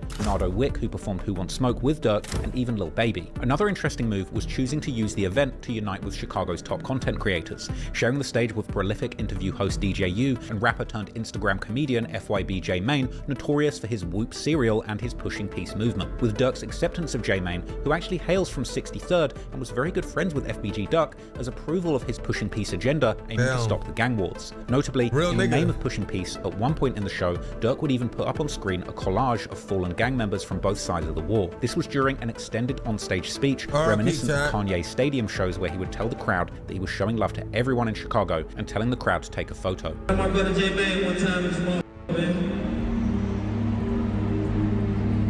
So look, right? You see FBG Duck. I'm gonna do something ain't never been done one time here, right? We gonna show love to everybody we lost in Chicago. Funny, everybody put their phone lights out one time. Now, Chad, do you think he was doing this because he felt like the feds were on him, or do you feel like he was genuinely sorry for the shit he's done? Because he put Duck on there, and that nigga hated Duck. That nigga hated Duck. You feel me? Like, I ain't gonna lie, Chad, like, he knew what was gonna happen. For everybody who we lost in Chicago, everybody, even if your face ain't on here right here, still showing love.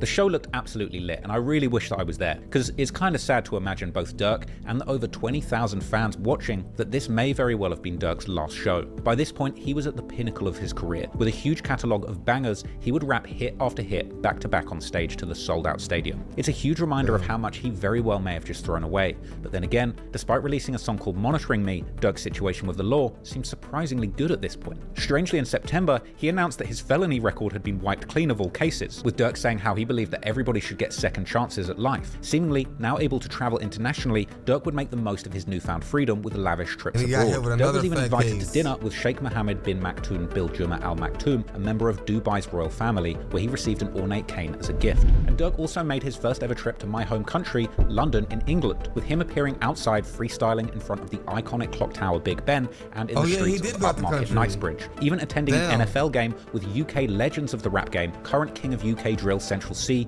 Grime Clash veteran Chip, and road rap pioneer turned podcast pioneer Young Spray.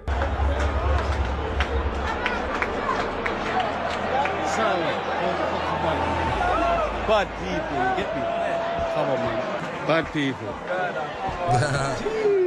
But despite the smiles, many people thought that Durk was cleaning house, knowing that bad news was just around the corner. In Durk's last IG Live, he was seen praying, perhaps asking the Lord to spare him from the consequences that may have. Lil Durk last live arrest, before arrest, 11 days after arrest. I honestly, I truly believe he knew the feds was on his trail. Damn. Nigga prayed before he went in. Shit. In October 2024, Rap Media would report that Durk's children had been sent on a trip to Disneyland. Perhaps this was truly an acknowledgement that their father was going to be absent for the remainder of their childhood, as the heartbreaking news would only be days away. And ultimately, on October the 23rd, 2024, things would come crashing down, when 5 affiliates of Lil Durk's Only the Family record label were arrested and indicted on serious charges, including conspiracy to commit murder for hire, committing murder for hire involving a death, and the use of a machine gun in a violent crime resulting in death. After the 5 members of his Only the Family crew were were arrested in Chicago, it was only a matter of time before the feds would grab Durk himself. He likely knew the clock was ticking after news broke of his close OTF associates being taken off the streets. Durk would reportedly book multiple international flights in an attempt to not only get away, but also confuse the authorities and keep them guessing what his next move might be, with 3 flights all being booked to Switzerland, Dubai, and 1 private jet that was headed to Italy. Durk was in Miami in South Florida at the time, and according to an affidavit by FBI agent Sarah Corcoran, the Chicago rapper was attempting to flee to Italy before his arrest. All international flight bookings made on Durk's behalf would raise suspicions that Durk was planning to evade capture, and the feds would immediately swoop in, and then the music would finally stop. As 2 days after his 5 friends were arrested, before Durk could board that private flight to Italy, federal agents would intercept him in Broward County, Florida on October the 25th. US Marshals would apprehend him, charging him with conspiracy for allegedly arranging that hit on fellow rapper Quando Rondo. The US Attorney's Office for the Central District of California would announce the arrest of Lil Durk on charges of conspiracy to use interstate facilities in a murder-for-hire plot that resulted in a fatality. I want to begin now with some breaking news. Rapper Lil Durk is charged in a murder-for-hire plot. Lil Durk's real name is Durk Bank, and he is from Chicago. This is his mugshot from Florida, where he was arrested last night and is being held without bond. This comes only hours after 5 people associated with his music business were also accused of taking part in that.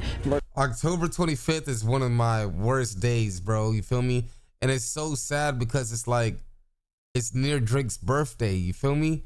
So it's like I'm supposed to be uplifted, but like now every time I get reminded that Durk went to jail, like, oh my God.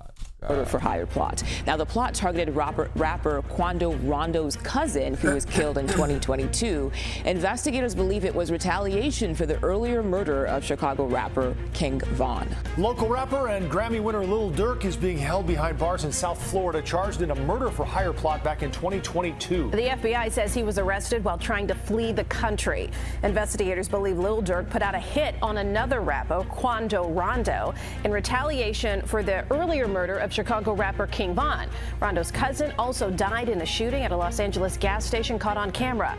Several of Lil Durk's associates have also been arrested in connection with this same plot. The superseding indictment filed against Lil Durk himself would paint a detailed and damning picture of OTF as a criminal enterprise that was allegedly led and directed by Lil Durk himself. According to prosecutors, OTF operated not just as a music collective, but also as a violent organization that was engaged in murder, assault, and intimidation to maintain its dominance in the Chicago and broader music scene. The indictment alleges in black and white that Durk placed a bounty on Quando Rondo, promising financial rewards and lucrative opportunities within OTF to anyone who carried out the killing, and confirming that the murder of Pab was indeed revenge for the killing of King Von. Not only that, but this music-turned-murder enterprise had been incredibly sloppy in their actions, as the indictment would reveal an alleged text exchange where Durk would reportedly advise his shooters not to book no flights under no names involved with him. A tragic exchange suggesting that he was actively trying to cover his tracks and that his shooters had been incredibly cheap and reckless. And soon, Durk's situation would surpass Diddy's as the most trending topic in the rap media. Not only that, but those close to him would begin to find themselves under the magnifying glass too. In the aftermath of Durk's arrest,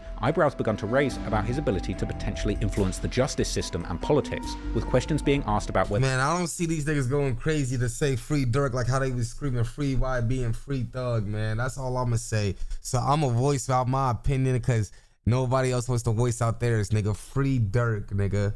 Free Smirk, nigga. You feel me? A lot of niggas, they don't want to say it. I'm gonna say it, nigga. Free Smirk. Whether the mayor of Chicago would be giving back a $150K donation. Most importantly, all eyes would be on those in the indictment, both named and unnamed, as people would begin to uncover the dark, violent backstories of the perpetrators, as well as intensely speculating on exactly who might have been the informant and who might have been the connection in California who told Durk and his demons to fly out and kill Quando. The first of the OTF crew in this indictment who seems to have been heavily involved in planning and executing Quando Rondo's hit was Cavon London Grant, aka OTF Vonnie. OTF Vonnie is a key figure in OTF's inner circle for years, with his loyalty and presence around Lil Durk and King Von being well documented. Vonnie is also King Von's cousin and played a significant role in Lil Durk's operations as his business manager. Back in July 2019, Vonnie would be spotted with Durk and Von at the iconic Icebox jewelry store. Can I get an OTF chain, man? The way things are looking this week, yeah. Woo! Not gonna happen. A1, right? A1, right? A1, right? And by early 2020, he would once again be seen accompanying King Von as Von worked on designing and purchasing custom O-block chains that many believe were actually given out as trophies to celebrate the successful murder plot on FBG Duck. Slimmer over or just one? Yeah, right. And I like the, you see how these letters, I like them kind of like graffiti style. Just like, check this out. That's a Z. Like the like a, I don't know, like longer instead of wider. Like, see, that's kind of wide. I appreciate you guys once again. Thank you so much. Definitely. Hey, thank you, bro. All right, guys. Definitely. Yeah, Scally. Big dog. I don't big though. Yeah. So that's the only way I'm gonna Yeah, Rich big. Yeah, a little Rich. Me, it look like a big rock. Since you're not picking these up today, I'm gonna send you a sample image of all of them. All right, I'm texting to you anyway. We're gonna text everything I write. So. Well, I can text this. Drake and 18 said free Durk last night, you liar. They did? Drake said free Durk last night? Oh. That's my Durk. Did he actually? Following King Von's death in late 2020, Vonnie's proximity to Lil Durk only grew, and by September 2021, he was back at Icebox, this time with Durk acting as a negotiator during a major jewelry purchase. In footage from the store, Vonnie can be seen haggling prices on Durk's behalf and carrying a massive stack of cash for the transactions. 3 1/4 and 2 1/4. 2 and 2.75. 2 3/4. 3 1/4, 2 3/4. That's about 15% difference. How much would it be? That's what he had before.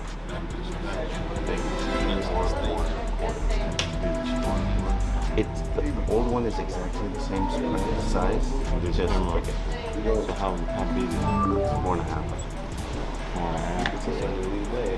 You can say 2. But I can creepy music in the background. Oh my God. Appreciate it. Damn. Chief. Man, it's my birthday, man. Comfortable as fuck. You ain't even know. You ain't even know I am. Damn. No, that's how Let's hit about it for the song. You just moan? No? What the fuck? Man, birthday behavior, man. We ain't around this. It's like you are the Tom Hagen. Watch. The Godfather, you're Tom Hagen.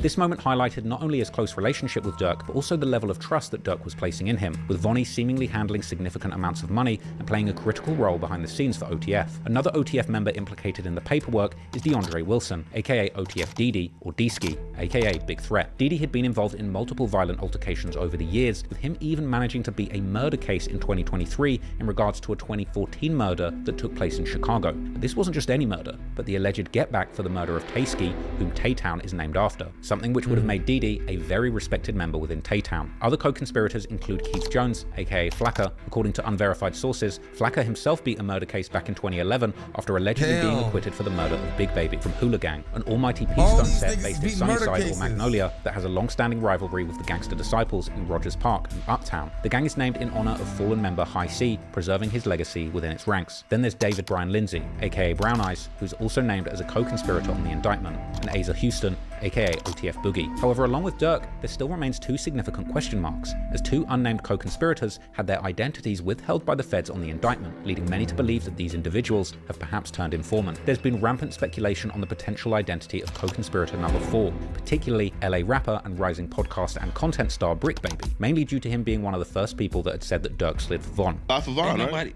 Yeah. They say you can't say that no more. You can't say that no more. That shit is so crazy. Oh, because of FBG Cash? Yeah, every time they run this clip back, I Brick has made bro. numerous references to the crime in music, crazy. But in my honest opinion, there's really been no solid evidence provided to prove that he is actually the person that lined up Quando Rondo, just rampant speculation. In fact, Brick has talked about this case with so much openness and confidence, I personally believe that he was simply using the false allegations as fuel to boost his career, and it seemed to work. In fact, there's actually an alternative theory floating around the internet that the actual person who set up the murder is a lesser-known LA gang member by the name of TS from a set called Gutter Ave, with Reddit posts claiming that him and his friend had a personal vendetta against Quando after Quando refused to do a song with them. However, once again, at this stage, this is all speculation, and it's highly possible that this person's identity may never be revealed to the public, and it could be somebody that we have absolutely no idea about. The other person who people have speculated may have been informing the authorities is co-conspirator number 2, who's actually one of the shooters. There's been intense speculation on social media that this person is in fact a beloved member of Durk's crew by the name of OTF Jam, someone who Durk Durk frequently rapped about, saying that Jam vets killers for his crew, along with one rather suspicious line where Durk points out that Jam is always very serious when they talk on the phone. Well, real name Casey Hester, OTF Jam was once considered a rising star within Durk's Only the Family label. In 2010, Jam was convicted of a shooting, being sentenced to a minimum of 12 years in prison for attempted murder, and he would complete his jail term in February 2022. Lil Durk would post a picture of the stack that he had for OTF Jam as soon as he got out, with some Reddit Sherlocks counting and deducing it was over $250,000. In an interview in May 2023, Jam himself would verify that Lil Durk had taken care of him, giving him over $50,000 when he got released. Because he's super solid, bro. Like a lot of, like, you know what I'm saying? He said, Jam, get out that jam, I'll give him 50. He ain't got to ask again, bro. Like, you know what I'm saying? He ain't got to ask, bro. He said he gave you 50, bro. You know what I'm saying? Fact. More than that. Yes. More than that. But so, can you tell us how much he gave you, or you don't want to even? No, we ain't gotta get into all that. But bro made sure he made a way for me to be straight. Like he's saying, gotta ask. Draco, thank you for the prime. And he gave him a crib and a V. Man. He let me take care of anything I had to take care of. Period. Like, it's still up. This is why people were surprised that when a year later, he would become a focal point in reports suggesting that he may have cooperated with the authorities against Lil Durk. Jam even had his very own track on the highly incriminating OTF mixtape, Loyal Bros 2, released just months after the murder of Pab, a song ironically called Federal Freestyle, with lyrics where Jam rapped solo, admonishing others for snitching and asking suspicious questions. After Durk's indictment suggested a member of OTF had been cooperating with the feds by wearing a wire for the span of 2 years, Jam's snitching allegations would surface on various media platforms. Adding to the speculation, a photo would be posted on social media appearing to depict Jam dining on fast food whilst reportedly cooperating with the feds in the case. This photo, shared by DJ Academics, shows Jam glancing at a security camera while eating, prompting captions like "Bro really snitched on Durk for McDonald's." However, it would later turn out that this image was a AI generated fake, but that didn't stop the speculation. And the next day, on October the 28th, 2024, internet personality Wack 100 would support the reports that OTF Jam had indeed cooperated, explaining the details in a Vlad TV interview. Wack would go on to explain that although Jam served his whole 12-year sentence, he would get a gun charge that resulted in him wearing a wire for 2 years. There's a guy named OTF Jam. That was wired. Very ironic name. Jam now got he him put in everyone a in the jam. Did 12 years.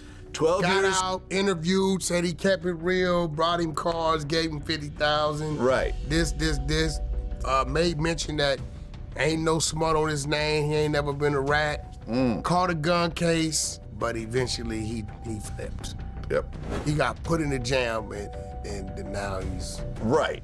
OTF Jam did 12 years for attempted murder back, I guess around 2010. He got out in 2022, right around the same time of the Quando situation. And he allegedly had been wearing a wire for the last 2 years. From 22 to 24. Yeah. So he immediately got caught up? Yes. Then, on October the 30th, footage would circulate on the internet, allegedly showing an uncomfortable-looking OTF Jam, footage which people believed showed him wearing a wire near Lil Durk. The viral footage would show a nervous Jam looking anxious around Durk, with many alleging that Jam was looking very uncomfortable, triggering suspicions that at this point he was recording. But there's no proof of that. Check on your man, I heard you got here to this area. Nah, this does look crazy. I ain't gonna lie, man. Hey, when I was growing up, I used to have a damn architect. Metro! He slipped me over there, roll over, arm mark. Come on, Dave. He found me with a cast. I lift my shit up, I'm like, man, this nigga boom, man. He laughed. He said, I ain't do that. I said, slow. In case trying to tell him. Additionally, unverified claims would surface alleging that Durk had actually ordered a hit on a woman speculated to be close to OTF Jam after suspecting Jam of being an informant. According to an interview between Academics and Chicago reporter Trench's News, the mother of Jam's child actually contacted Durk after Jam was arrested, and Durk refused to pay his bond. An apparent threat was then made to Durk. Get bonded out then. They don't know nothing about no white, but he did make a threat to Durk, like, if you want to come in, you know what I'm talking about, how you gonna play somebody who be putting in work and shit like that. You know what I'm saying? And they took it as a threat, and that he told us. I don't know how he got mixed in with the Quando Rondo, but yeah, they say he's... I've been holding you down because I heard you say something about like his baby mama called Durk for a lawyer, and Durk may have like brushed it off, and they're like, yo, you're not supposed to brush off my call when I need something. Like, I'm the guy who does the dirt. That's facts. And Like, you got some real demons out there, like, you finna buy me out. You hear me? No matter what I did. Or you gonna come in with me. Sometimes you gotta make them threats. Jump off that couch and go snap down money. According to news reports, on July the 19th, 2024, Octavia Redmond, a 48-year-old postal worker, had been brutally gunned down in broad daylight whilst delivering mail in Chicago's West Pullman neighborhood. A 15-year-old kid ran up to her in front of a house, shooting her 26 times, execution style, and she would die in the hospital. Developing this morning, Chicago police have released surveillance video of a person of interest in the deadly shooting of a postal worker. The shooting happened last month in the West Pullman neighborhood. Mugo Odigwe is live in the newsroom this morning with a look at that new video. So Mugo, what does it show? Well, first off, we know the U.S. Postal Inspection Service is already offering a $250,000 reward for information leading to an arrest and conviction in this case. And now, Chicago police are hoping the new video gets them closer to the killer. So here's that video on your screen. Part of it shows a man getting to a white Dodge Durango near 70th and Campbell. This is right before the shooting. Then at some point, the same video shows a man getting out of that Durango near 121st and Harvard. He runs across the street and out of view. Then he runs back to the car before it drives off. Police say on that day, Friday, July 19th, around 11:40 in the morning, 48-year-old postal worker Octavia Redmond was in front of a home near 121st and Harvard when a man walked up to her and shot her. She died at the hospital. The Dodge Durango used in the shooting was later found abandoned and torched in the middle of a field on South Holland Avenue. Now, anyone with information on this shooting is asked to call Area 2 detectives, or you can leave anonymous tips at cpdtip.com. A $250,000 reward would be offered for any information leading to the arrest and conviction of the perpetrator, with an anonymous tip leading up to the arrest of the juvenile killer in Iowa. Breaking news at this hour, a 15-year-old boy is charged with shooting and killing an on-duty U.S. Postal Service worker. He's accused of murdering 48-year-old Octavia Redmond on 121st and Harvard back in July. Chicago police officers and the U.S. Marshals Great Lakes Regional Fugitive Task Force took him into custody yesterday in Cedar Rapids, Iowa. The teen was extradited to Chicago and is set to appear in juvenile court sometime this morning. Detectives received an anonymous tip that helped identify the suspect. This murder had been circulated with many headlines that suggested that this was OTF Jam's baby mother. However, a user on X would debunk these claims, alleging that Redmond had absolutely no connection or affiliation to OTF. Official reports and reputable news outlets have not since established any link between Redmond and OTF Jam, hence there's no credible evidence to support the assertion that they had any personal or familial ties. Some users, however, have still ran with this speculation, suggesting that the killing was somehow a targeted attack, with the shooter intentionally approaching her and mistaking her identity as the intended target, with some going even as far as to suggest that this was another hit sent from Durk that ended up killing an innocent bystander. I personally don't buy it. Now, it's important to note that the criminal complaint and indictment documents do not explicitly name Jam as an informant, though they do reference an unnamed individuals and key witnesses by their initials. This has even led to subreddits questioning whether or not it's really Jam who got Durk in the jam, and while I personally believe it's likely that Jam could be the informant, at this stage there's still no proven paperwork to confirm this, and there's really no way of knowing for sure until this goes to trial. In December 2024, OTF Jam would finally break his silence with a scathing social media post denying being the snitch in the case and accusing other OTF members of disloyalty and sloppy behavior, attracting the attention of law enforcement rather than him. Currently, Durk, Vonnie, Didi, and Boogie are held at the Metropolitan Detention Center, or MDC, Los Angeles, awaiting trial. And since his arrest, the only thing we've heard from Durk is a phone call from jail that would suggest that despite his celebrity status, he turned down protective custody and is now navigating life behind bars in general population. I said, I know you're rich, but if you need anything, you know I got you. You know, I appreciate it. You know the thought that count, yeah. Yeah, hell yeah. I know how that shit be, bro. It don't matter, bro. We ain't never moved our money except for that first time. Once it was that, it was that. Once it was like then, it was everything was history. Yeah. You know, I feel that piece same. I can't help it like shit. Where you from? What you got going? I been to it, yeah. Man, what? Like a PC. Hey.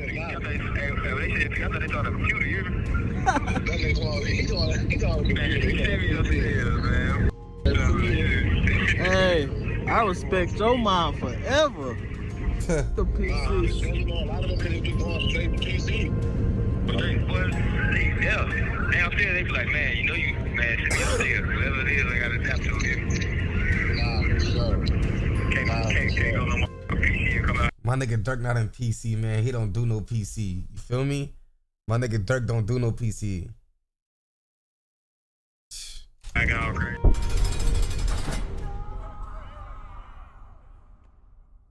While we still don't know how Durk's trial is set to unfold, if the fate of the killers of FBG Duck is anything to go by, things aren't looking good for OTF. Durk's fall may well go down as one of the most dramatic falls in hip-hop history. In 2024, Lil Durk was at the peak of his career, having just gotten a Grammy Award and being listed as a top 10 rapper by various music publications. He truly built himself a legacy like no other in the rap game, arguably the most successful drill rapper of all time, and certainly the voice of his generation of gangster rap. Fans and the Reddit communities who had closely followed the rise and evolution of the Chicago drill movement compared Durk's arrest to a dramatic season finale of this more than a decade-long saga of drill scene, with countless deaths claiming major figures and prison sentences taking others. Only a select few, like Chief Keef, G Herbo, and Lil Bibby, had managed to escape that early drill era with their lives and freedom. Durk was for years the poster child for what making it out of the streets and becoming a mainstream pop sensation really looked like, but it would seem the pull of the past was just too much for him. Durk's commitment to the street code and getting revenge for his fallen friends and family may have ultimately cost him everything he worked so hard to build, and now, as he sits in jail awaiting trial, he's left to confront the harsh reality of the many lessons he ignored, lessons that he could have learned from, the mistakes and tragedies of those closest to him. Durk's story should serve as a cautionary tale, a stark example of what not to be, especially for anyone fortunate enough to rise above the trenches. With dozens of people depending on him, including his own family, Durk had every reason to steer clear of the path he chose. He should have taken to heart the lesson etched into his own past with the incarceration of his father, but now his children will grow up without him, all for a revenge that didn't even need to happen. The fact is, King Von was a ruthless killer, and Durk should have never brought him into his inner circle. If Von was still alive today, it's very possible that he would be serving life for the murder of FBG Duck, and him and Durk may well have even faced trial for that attempted murder in Atlanta. Ultimately, Von lost his life after sucker punching another gangster rapper and grossly underestimating the consequences. Von was completely in the wrong that night, and Durk was completely in the wrong for allegedly trying to kill Quando and taking the life of an innocent young black man in the process. The facade of all my life, Durk pleading that his whole life people have been trying to take him down unfairly, has fallen apart. And if Durk ends up getting convicted of this murder for hire, he has only himself to blame, and he can't say that the media or society unfairly portrayed him. In fact,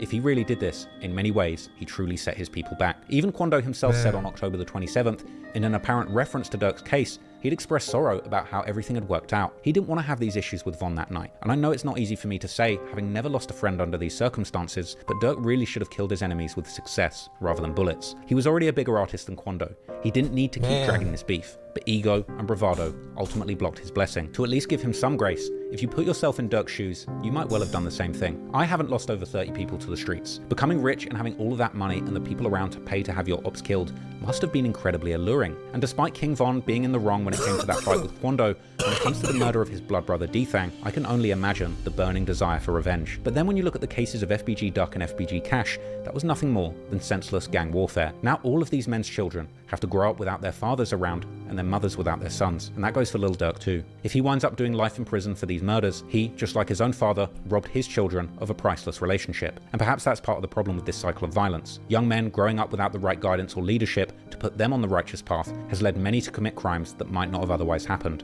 The problem with this is that Durk was really a two-faced example, flip-flopping between his persona of the voice and pushing a positive message for the youth trying to be a role model, but then in the same album, as that role model, with the ears of the youth open to him, he then took on his evil twin persona, pushing the violence, mocking the victims, and teaching the youth that murder and revenge is cool. All of this made Durk an incredible artist, but a flawed man. Durk ultimately isn't the role model that people thought he was, and that's the biggest tragedy here. So if I can end this video with one message, it's that there's nothing cool about taking lives. Nothing cool about spending your whole life looking over your shoulder, and nothing cool about spending decades in prison away from your friends and family. No amount of time. So if you're a young person you ultimately should look at Durk as a shining example of what not to do. He seemingly made terrible choices and may well end up paying the ultimate price. It's truly heartbreaking to see what was supposed to be a shining example of getting out of the streets and doing something positive with your life wind up being shattered. At the end of the day, we need a lot more J Mains and a lot less Lil Durks so that the next generation can put the guns down, stop the violence, and really push some peace. I hope you found that video interesting. Thank you for your time, and once again, rest in peace to everybody who lost their lives.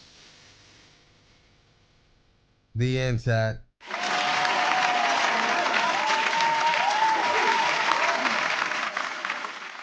Amazing video. Amazing video. Chat, WVid.